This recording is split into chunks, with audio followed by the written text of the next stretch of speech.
These unelected, black-robed, tyrannical federal district court judges do not have the limitless, infinite, universal authority that they claim to have in these cases.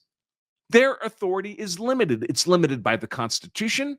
It's limited by Congress. Congress creates these inferior trial courts. Congress tells these courts what jurisdiction, what authority they have and do not have. Now, the federal district courts are courts of general jurisdiction, but it's limited. It's limited geographically. They're only supposed to hear disputes from within their district, for example. It's limited in terms of subject matter jurisdiction. Congress routinely carves out areas of jurisdiction away from the federal district trial courts and gives it to specialty courts or gives it to specialty administrative processes. That's why we have bankruptcy courts and immigration courts and tax courts. And for payment disputes with the government under contract, we have the Court of Federal Claims. District courts don't have the jurisdiction to hear contract disputes with the government.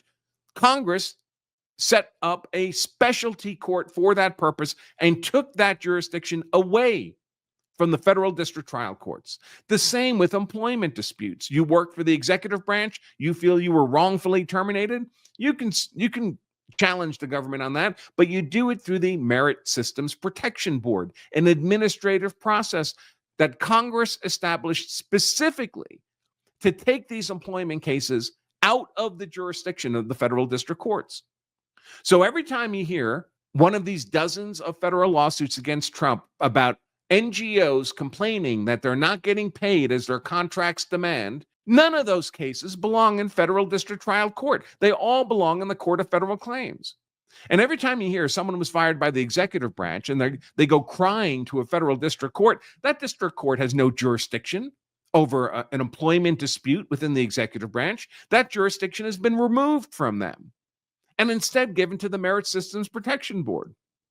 None of these district courts hearing these wrongful termination cases have any jurisdiction over these cases. They're acting lawlessly.